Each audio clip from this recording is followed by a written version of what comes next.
RFA, 7th of February 2024, analysts predict China and ASEAN won't accomplish a code of conduct by 2024. China has been waging an all-out assault against lesser countries in the South China Sea, disobeying all accords. Current events in the South China Sea have brought attention to the necessity of a legally binding code of conduct for all rival vessels operating in the disputes. However, marine experts are skeptical that such regulations can be agreed upon anytime soon.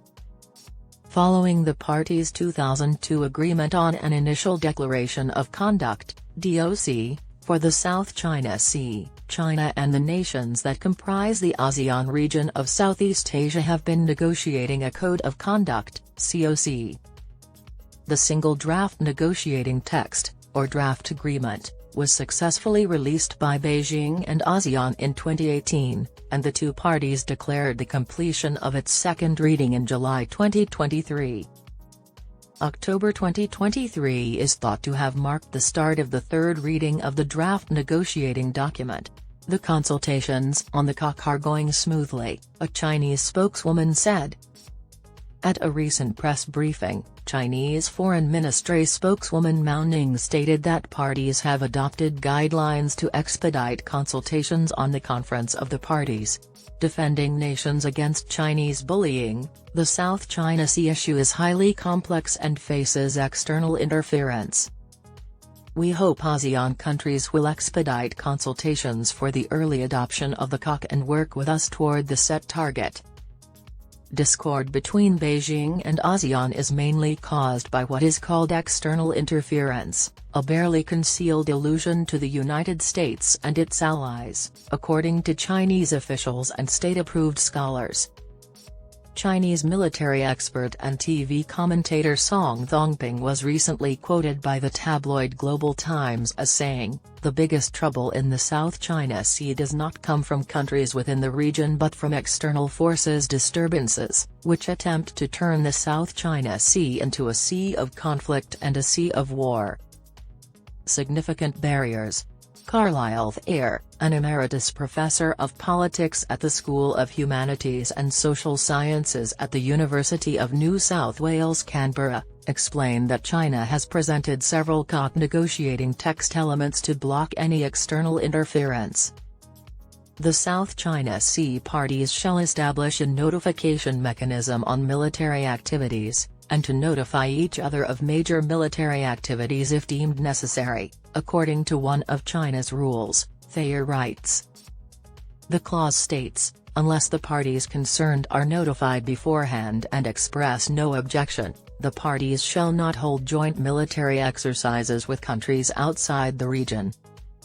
Unless Beijing approves, this clause would prevent bilateral or multilateral joint military exercises between the ASEAN nations, the United States, Japan, and other regional powers. Vietnam, a member of ASEAN, objected to this clause and offered a substitute, requesting just notice of any upcoming combined or joint military drills that would take place in the South China Sea. According to Thayer, these notifications must be sent out 60 days before the military drill starts, as Radio Free Asia reported. Vice President of the Diplomatic Academy of Vietnam Nguyen Hung Son stated that ASEAN would never agree to such terms. Singapore and the Philippines, for example, will protest, Son stated. The South China Sea's natural resource exploration is another source of difficulty. According to Thayer, China proposed that coordination and cooperation among the littoral states to the South China Sea shall be carried out for oil and gas exploration and development in disputed waters, and shall not be conducted in cooperation with companies from countries outside the region. Malaysia's counter-proposal, he said, stated that nothing in the COC would impact the rights or obligations of the parties under international law, including their freedom to engage in business dealings with other nations or private organizations of their choice. Resolving these two divisive problems might be challenging or even impossible. In a paper by Singapore's Aziz Yusof Ishaq Institute, regional expertise and story stated, China seems to have inserted this provision, on oil exploration, in an attempt to coerce other countries into signing joint development agreements with Chinese companies. Referring to the United Nations Convention on the Law of the Sea, he stated, the Southeast Asian claimants view this gambit as an egregious violation of their sovereign rights. However, it is difficult to imagine China agreeing to remove this clause because doing so would seriously jeopardize its claims of illegitimate jurisdiction. Play the blame game. Beijing appears to blame Manila in light of the recent tensions in the South China Sea, particularly between China and the Philippines, over a few atolls located within the Philippines' exclusive economic zone. This week, an editorial piece in China Daily, the mouthpiece of the Chinese Communist Party, attacked Manila's attempts to replenish its legitimate military station on the Second Thomas Shoal, branding it a dishonest approach and a transgression of Chinese-made international law. The article states, the Philippines' decision will have a long-term impact on the ongoing consultations on the Code of Conduct in the South China Sea and the effective application of the COC in the future. It is also crucial to the DOC's comprehensive, effective, and faithful implementation. The Philippines has been calculating something new. It now believes that standing absolutely in line with ASEAN no longer brings itself. In the third reading of the COC text, the Philippines wishes to strive for more interests for its zone, by continuing to coordinate with the U.S. in its Indo-Pacific strategy, the paper stated.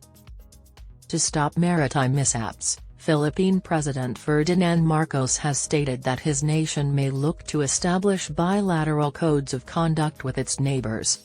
During a recent visit to Hanoi, Marcos and Vietnamese leaders reached a principled agreement regarding maritime cooperation. Despite Hanoi's alleged bamboo diplomacy, which prevents it from being perceived as siding with any side in a disagreement, the report stated that Beijing will undoubtedly interpret the deal as Manila's attempt to forge its clique in the South China Sea.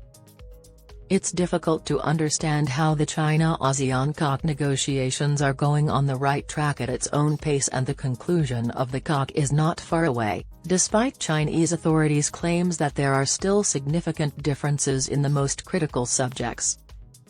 Bill Hayden, an associate fellow in the Asia-Pacific program at the British think tank Chatham House, stated, I'm still skeptical, but back in July last year, ASEAN and China committed to concluding a COC within 3 years.